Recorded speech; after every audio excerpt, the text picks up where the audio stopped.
నమస్కారం metro news కి స్వాగతం. ముందుగా ముఖ్యాంశాలు.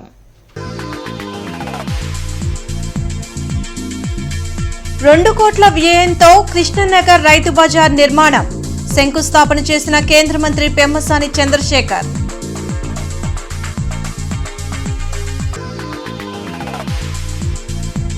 కొత్తరెడ్డిపాలెంలో ఫుడ్ పాయిజన్ 50 మందికి అస్వస్థత.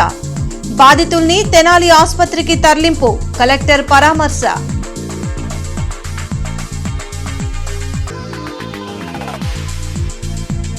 పలకలూరులో రీసర్వేని తనిఖీ చేసిన కలెక్టర్ సాయికాంత్ వర్మ. క్షేత్రస్థాయిలో పంటల పరిశీలన, రైతులతో ముఖాముఖి.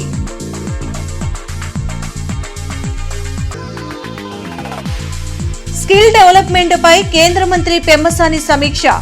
సెంటర్ల కెపాసిటీని పెంచి 9,000 మందికి ఉపాధి కల్పించేందుకు ప్రణాళికలు సిద్ధం చేయనున్నట్లు వెల్లడి.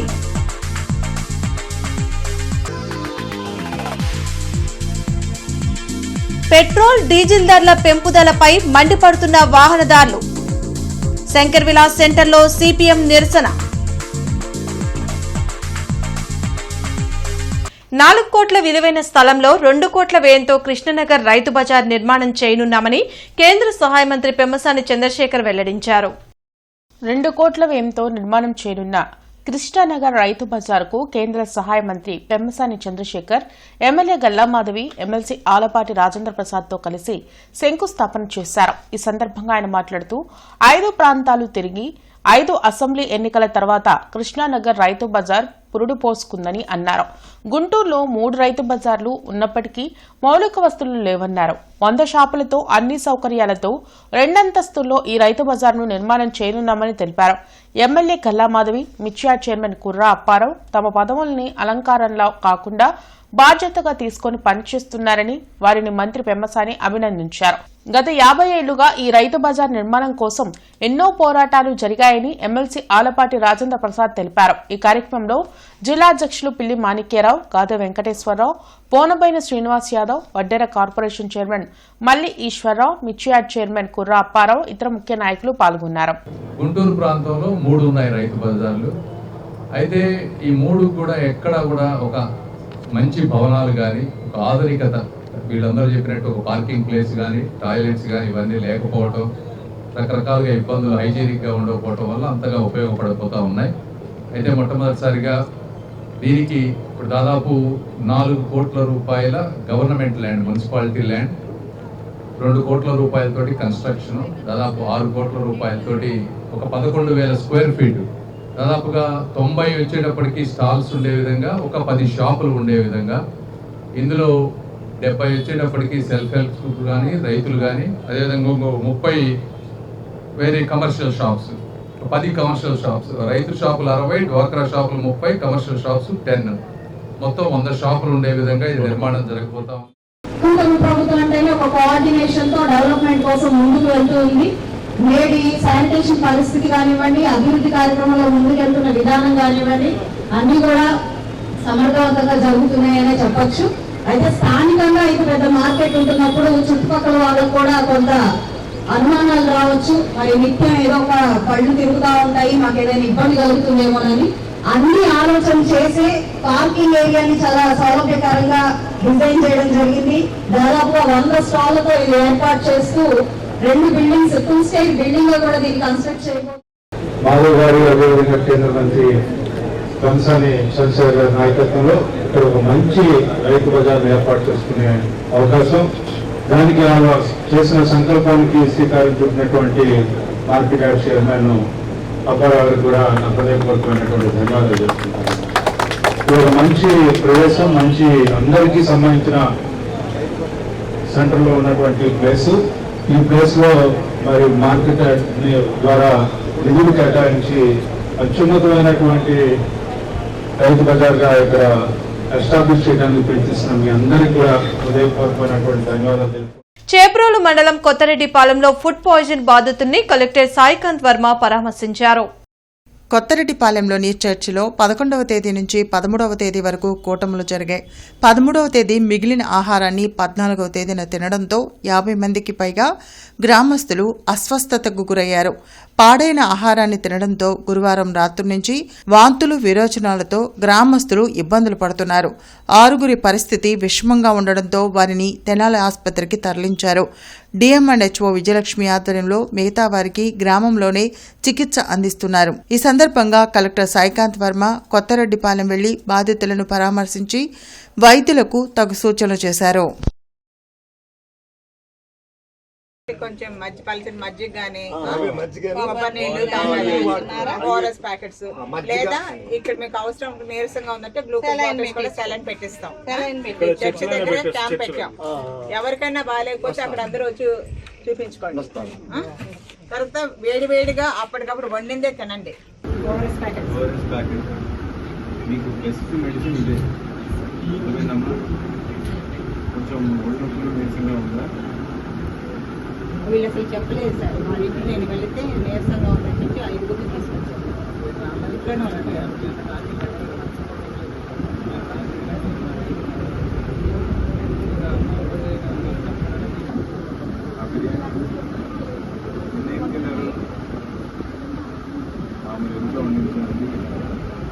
ఏం పెడుతున్నారు?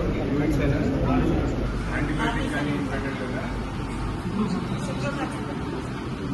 యాంటీబయాటిక్ అందరికీ పెడుతున్నారా? ఇప్పుడు 5 ఇస్తున్న అందరికీ యాంటీబయాటిక్ ఇప్పుడు పెట్టారా?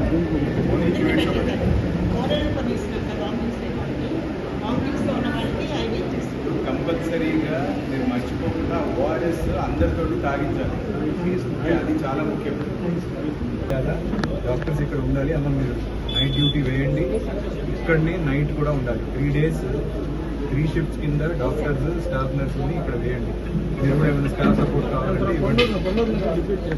చేసి నాకు కంప్లీట్గా మీరు షిఫ్ట్ ఆర్డర్స్ నాకు ఏ చిన్న కేసు వచ్చినా don't take any chance, shift to hospital. Nearest hospital ఏది? కంపల్సరీగా నైట్ డ్యూటీ ఉండాలి. సైడ్ నుంచి కూడా రెవెన్యూ సైడ్ నుంచి కూడా పెట్టి ఒకసారి ఈ 100 మంది ఎవరైతే మొన్న నుంచి తిన్నారో చాలా కేసులు మొన్న రాత్రి మొన్న నైట్ తిన్న అన్ని కేసులు కూడా కలిపి మొత్తం. పెదపలకలూరులో రీసర్వే కార్యక్రమాన్ని జాయింట్ కలెక్టర్ అశుతోష్ శ్రీవాస్తవ్తో కలిసి జిల్లా కలెక్టర్ సాయికాంత్ వర్మ తనిఖీ చేశారు. రీసర్వేలో చేపట్టిన కార్యక్రమాలను క్షుణ్ణంగా పరిశీలించారు. రైతులతో స్వయంగా మాట్లాడి వివరాలను తెలుసుకున్నారు. రైతులు చేస్తున్న పంటల సాగు, వాటి వివరాలు, పొందే ఆదాయం వంటి అంశాలను అడిగి తెలుసుకున్నారు.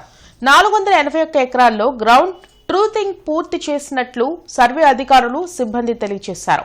రీసర్వే ప్రక్రియకు ముందుగా రైతులకు నోటీసులు జారీ, ముందస్తు సమాచారం వంటి అంశాలను పరిశీలించారు. క్షేత్రస్థాయిలో పంటలను పరిశీలించారు. రీసర్వే ప్రక్రియను వేగవంతం చేసి పూర్తి చేయాలని అధికారులను ఆదేశించారు. రీసర్వేకి అనుసరించవలసిన కార్యక్రమాలను పక్కాగా చేపట్టాలని అన్నారు. రైతులకు ముందుగా తెలియచేసి రీసర్వే పట్ల వివరాలను తెలియచేయాలని అన్నారు. రైతుల అభ్యంతరాలు ఉంటే వాటిని పరిగణనలో తీసుకొని స్పష్టమైన విచారణ చేయాలని ఆదేశించారు. రీసర్వే ద్వారా భూముల వివరాలు పక్కాగా నమోదు కావాల్సిన అవసరం ఉందని స్పష్టం చేశారు. ఈ కార్యక్రమంలో సర్వే శాఖ ఉప సంచాలకులు తోయే దాక్షసరావు, తహసీల్దార్ సుబాని, స్థానిక రైతులు పాల్గొన్నారు. రోజులైంది స్టార్ట్ అయ్యి 19 ఈరోజు 20. ఎవరి పొలము ఇదేనా? రాష్ట్రంలో పెట్రోల్, డీజిల్ రేట్లు పెరగడంతో మూలిగే నక్క మీద తాటిపండు పడ్డ సామెతగా సామాన్య మధ్యతరగతి ప్రజల పరిస్థితి తయారైంది. పశ్చిమాసియాలో జరుగుతున్న యుద్దం కారణంగా క్రూడ్ ఆయిల్ కొరత ఏర్పడింది.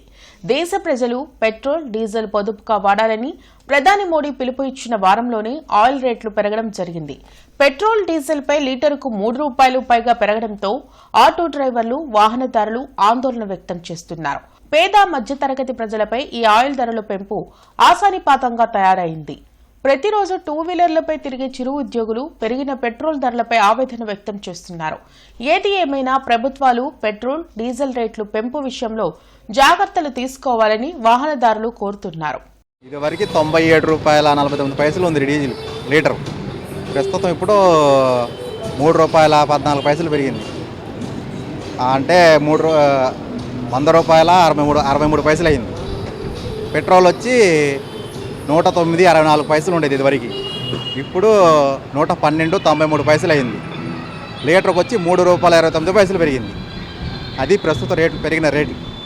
ఇప్పుడు ఇవాళ ఉదయం నుంచి అమల్లోకి వచ్చింది కదా, నైట్ 12 గంటల నుంచి అమల్లోకి వచ్చింది. దీనివల్ల సేల్స్ ఏమన్నా తగ్గిందా? సేల్స్ ఏం తగ్గటం ఏమి లేదు, మామూలుగా ఉంది సేల్స్. అంటే ఎక్కువగా ఏం పెరగలేదు కదా, నార్మల్గానే పెరిగింది. మాకైతే చాలా ఇబ్బందిగా ఉంది.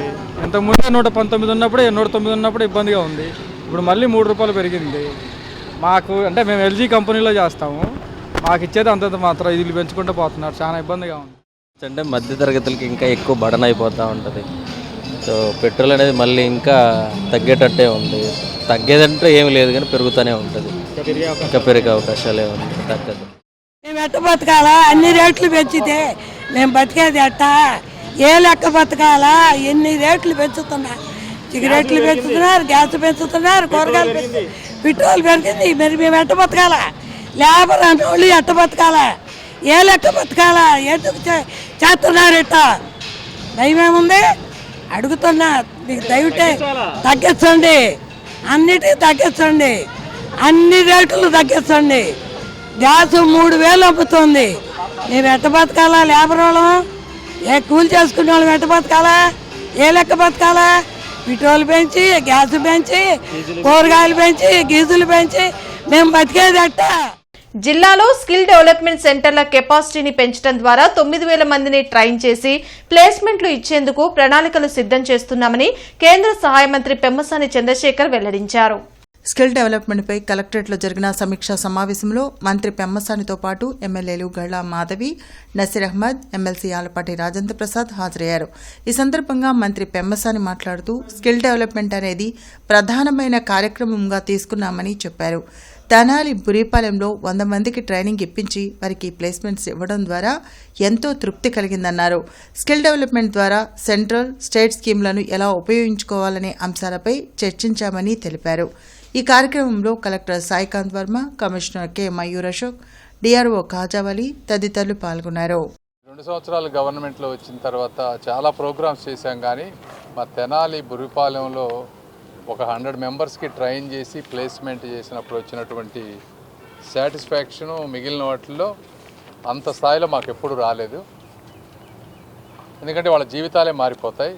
సో ఇటువంటి స్కిల్ డెవలప్మెంట్ని ఏ విధంగా సెంట్రల్లో ఉన్నటువంటి స్కీమ్స్, స్టేట్లో ఉన్నటువంటి స్కీమ్స్ని ఉపయోగించుకొని ఇచ్చిన కెపాసిటీస్ కాకుండా అడిషనల్ కెపాసిటీ ఎక్స్పాన్షన్ చేసి చేయాలనే దాని మీద అందరినీ ఈరోజు కలెక్టర్ గారు, సీడాప్, ఆర్సెట్టి అందరూ కూర్చొని రివ్యూ చేశాం. కేంద్ర మంత్రి గారి ఊర్లో ముఖ్యంగా పోస్ట్ నర్సింగ్ లేకపోతే ప్రీ నర్సింగ్, ఈ రెండిట్లో కూడా డైలీ ఎవరికైతే నర్సెస్కి అసిస్ట్ చేసే కార్యక్రమంలో వాళ్ళని బ్రహ్మాండంగా డెవలప్ చేయటం, వాళ్ళకి ప్లేస్మెంట్ ఇవ్వటం. దాదాపు 110 మందిని ట్రైన్ చేస్తే అందులో 93 మందికి మరి ఏఐజీ మణిపాల్ లాంటి హాస్పిటల్లో 21,000 దగ్గర నుంచి వాళ్ళకి శాలరీస్ ఫిక్స్ చేసి ఆ రకంగా ప్లేస్మెంట్ చేసే అవకాశం కల్పించడం అనేది చాలా గొప్ప అంశం.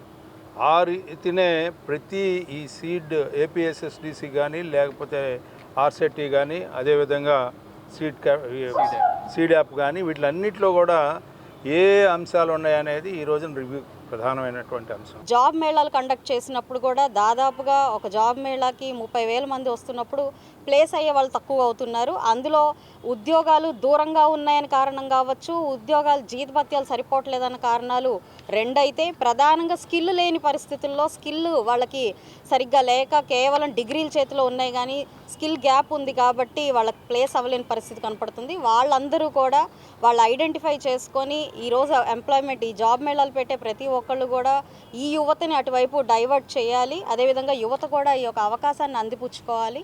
కేంద్ర మరియు రాష్ట్ర ప్రభుత్వాలు ఉద్యోగ కల్పనలో ముందుకు వెళ్ళాలి అని ఈ సత్సంకల్పాన్ని అందరం కూడా ముందుకు తీసుకెళ్ళాలి. కాకుండా ముఖ్యంగా మైనారిటీ వర్గాలకు సంబంధించినటువంటి మహిళల కోసం కూడా ఈరోజు హ్యాండ్లూమ్ అండ్ టెక్స్టైల్కి సంబంధించినటువంటి మినిస్ట్రీ ద్వారా కానీ, అలాగే మైనారిటీ వెల్ఫేర్ మినిస్ట్రీకి సంబంధించినటువంటి మినిస్ట్రీస్ కానీ ఇవన్నీ కూడా సపరేట్గా వేరే వేరే యాంగిల్స్లో కూడా ఈ నైపుణ్య శిక్షణ కార్యక్రమాలను తీసుకోవడం జరుగుతూ ఉంది. భారతీయ విద్యాభవన్లో థియేటర్ ఆర్ట్స్ పై వర్క్ షాప్ ప్రారంభమైంది. 4 రోజుల పాటు జరిగే ఈ వర్క్ షాప్ లో acting, voice modulation, stage crafting, ఇంప్రూవైజేషన్పై నిష్ణాతులతో అవగాహన కల్పించనున్నారు. వివిధ ప్రాంతాల నుంచి వచ్చిన చిన్నారులు ఈ వర్క్షాప్లో పాల్గొన్నారు. తమలోని సృజనాత్మకతను వెలికితీసేందుకు, స్టేజ్ ఫియర్ను పోగొట్టేందుకు ఇలాంటి వర్క్షాప్లు దోహదపడతాయని భారతీయ విద్యాభవన్ ప్రతినిధి రామచంద్రరాజు తెలిపారు. భవిష్యత్తులో స్టూడెంట్స్ కు ఉపయోగపడే వర్క్షాప్లను కొనసాగిస్తామని చెప్పారు. కార్యక్రమంలో రవిశంకర్ తదితరులు పాల్గొన్నారు.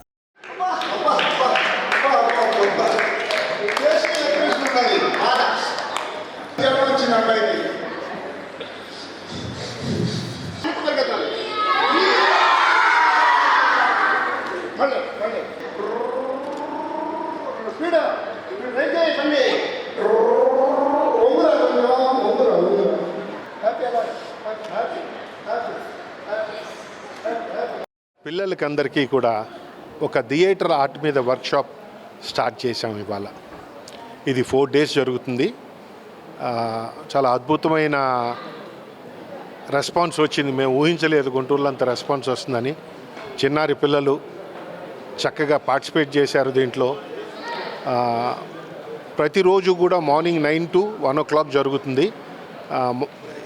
ఎవ్రీడే 4 classes ఉంటాయి, 2 sessions కింద. రకరకాలు నాటకాల్లో ఉన్న ప్రతి దాని గురించి కూడా నిష్ణాతులైన నటులు, ఈ థియేటర్ ఆర్ట్లో చాలా చాలా కోర్సులు చేసిన వాళ్ళందరూ కూడా, నంది అవార్డ్స్ వచ్చిన పెద్దలు నటులు వాళ్ళందరూ కూడా వచ్చి పిల్లలందరికీ కూడా ట్రైనింగ్ ఇస్తున్నారు.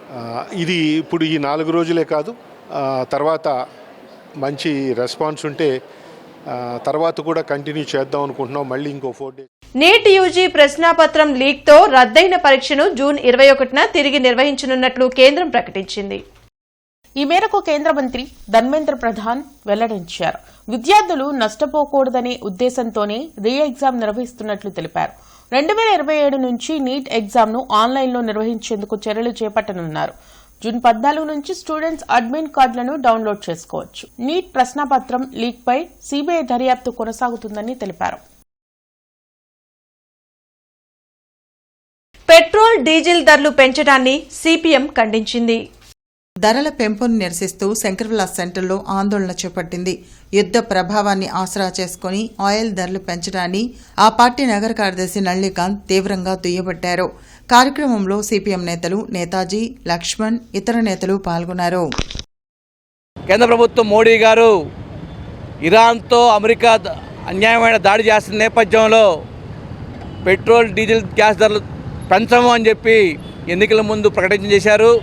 ఎందుకంటే భారతదేశంలో సమృద్ధిగా నిల్వలు ఉన్నాయి, ఇప్పటివరకు ఎలాంటి ఇబ్బంది లేదు. 6 నెలలు దాటిన తర్వాత ఇబ్బంది వస్తుంది. ఈలోపు పెట్రోల్, గ్యాస్, డీజిల్ ధరలు పెంచమని చెప్పి ఎన్నికల ముందు హామీ ఇచ్చారు.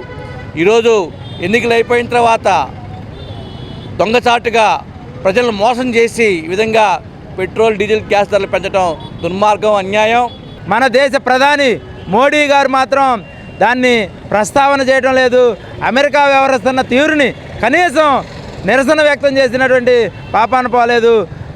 దీని ద్వారా అమెరికా చేస్తున్నటువంటి దురాఘాతాల ద్వారా ప్రజలపై భారాలు మోపేందుకు మన కేంద్ర ప్రభుత్వం సిద్ధమైంది తప్ప, కానీ ఆ అమెరికా చేస్తున్నటువంటి దురాఘాతాలను కనీసం నిరసన తెలియజేయనటువంటి పరిస్థితుల్లో మన విశ్వగురువుగా చెప్తున్నటువంటి మోడీ గారు వ్యవహరిస్తున్నారు. మామిళ్లపల్లి పెద్దేటమ్మ తల్లి ఆలయంలో రైతులు ప్రమాణం చేశారు. వారి వద్ద ఎమ్మెల్యే ధూళిపాల నరేంద్ర 2100కు మొక్కజొన్న కొనుగోలు చేశారని పెద్దేటమ్మ తల్లి సాక్షిగా ఎమ్మెల్యే నరేంద్ర సమక్షంలో రైతులు ప్రమాణం చేశారు. మాకు సంగం డైరీ క్వింటాకు 2100 రూపాయలు ధర ఇచ్చినది. ఈ ధర ఖండిస్తూ ప్రతిపక్ష పార్టీ వారు చేస్తున్న ఈ రైతు వ్యతిరేక ఆరోపణలను ఉపసంహరించుకోవాలని డిమాండ్ చేస్తున్నాము. దళిత క్రైస్తవులకు ఎస్సీ హోదా వర్తింపచేయాలని వెంకటేశ్వరరావు మాదిగా డిమాండ్ చేశారు. ఈ మేరకు ఈ నెల 30వ తేదీన విజయవాడలో రాష్ట్ర సదస్సు నిర్వహించనున్నట్లు వెల్లడించారు. అదేవిధంగా దేశవ్యాప్తంగా దళిత క్రైస్తవులపై జరుగుతున్న దాడులు, హక్కుల ఉల్లంఘనపై చర్చించనున్నట్లు ఆయన చెప్పారు. దళిత సంఘాల నేతలు, మేధావులు, విద్యావేత్తలు పెద్ద సంఖ్యలో పాల్గొనాలని ఆయన పిలుపునిచ్చారు. కార్యక్రమంలో సుబ్బారావు, ఏసోబు తదితరులు పాల్గొన్నారు. బాబాసాహెబ్ అంబేద్కర్ గారికి ఈ సందర్భంగా పూలమాలలు వేయటమే కాకుండా మా ముఖ్య ఉద్దేశం ప్రజలకు, ప్రభుత్వానికి పత్రికా విలేకరుల ద్వారా మా అభిప్రాయాలను తీసుకెళ్లడం కోసమే ఈరోజు ఇక్కడ అంబేద్కర్ విగ్రహం దగ్గరికి చేరడం అనేది జరిగింది. మా ముఖ్య ఉద్దేశం ఇటీవల సుప్రీంకోర్టు దళిత క్రైస్తవులకు ఎస్సీ హోదాని రద్దు చేస్తూ ఇచ్చినటువంటి తీర్పుని అది సరైందా కాదనే విషయం పక్కన పెడితే దేశవ్యాప్తంగా దళిత క్రైస్తవుల మనోభావాలు దెబ్బతిన్నాయి. జీఎంసీ ప్రధాన కార్యాలయంలోని కమిషనర్ ఛాంబర్లో పట్టణ ప్రణాళిక, ఇంజనీరింగ్ అధికారులతో కమిషనర్ మయూర్ అశోక్ రోడ్డు విస్తరణ పనుల వేగవంతంపై ప్రత్యేక సమావేశం నిర్వహించారు. ఈ సందర్భంగా కమిషనర్ మాట్లాడుతూ బృందావన గార్డెన్స్ రోడ్డు విస్తరణకు స్థలాలు ఇచ్చే స్థల యజమానుల నుండి స్వచ్ఛంద అనుమతి పత్రాలను తప్పనిసరిగా తీసుకోవాలని అధికారులను ఆదేశించారు.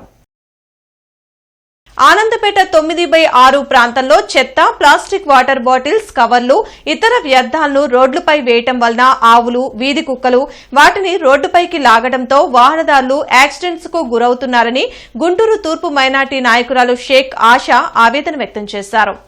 ఈ సందర్భంగా ఆశా మాట్లాడుతూ రోడ్లపై చెత్త వేయకండని, 1-2 సెకండ్లు ఆలోచిస్తే ఒక ప్రాణాన్ని కాపాడిన వారు అవుతారు. మార్పు నాతో కాదు మనందరితో మొదలవ్వాలని నేను మాటిస్తున్నాను. స్వచ్ఛత అండ్ సురక్షిత మోడల్ వార్డుగా మార్చే బాధ్యత నాది. మీ దువాలో నన్ను గుర్తుంచుకోండి అని ఆమె అన్నారు. గుంటూరు తూర్పు నియోజకవర్గ 11వ డివిజన్లో నివసిస్తున్న నా సోదరులకు అందరికీ నా చిన్న ఒక విన్నపం.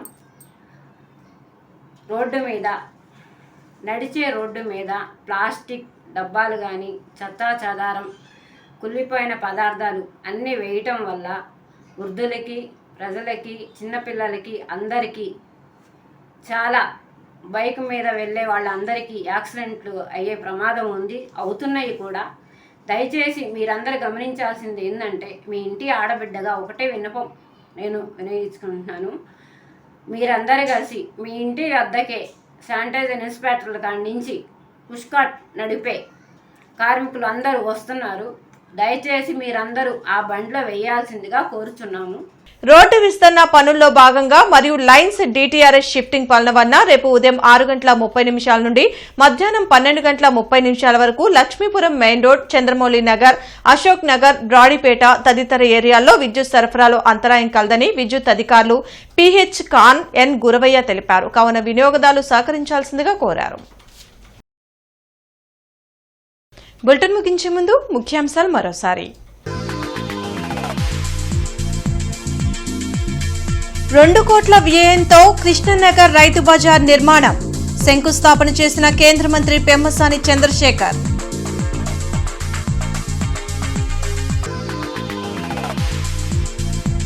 కొత్తరెడ్డిపాలెంలో ఫుడ్ పాయిజన్, 50 మందికి అస్వస్థత.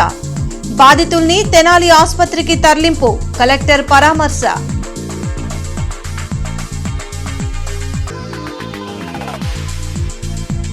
పలకలూరులో రీసర్వేని తనిఖీ చేసిన కలెక్టర్ సాయికాంత్ వర్మ. క్షేత్రస్థాయిలో పంటల పరిశీలన, రైతులతో ముఖాముఖి.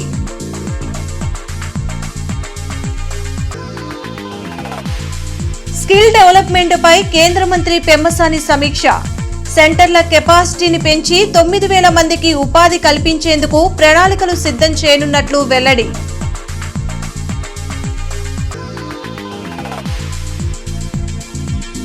పెట్రోల్, డీజిల్ ధరల పెంపుదలపై మండిపడుతున్న వాహనదారులు. శంకర్ విలాస్ సెంటర్లో CPM నిరసన. ఈ వార్తలు ఇంతటితో సమాప్తం. నమస్కారం.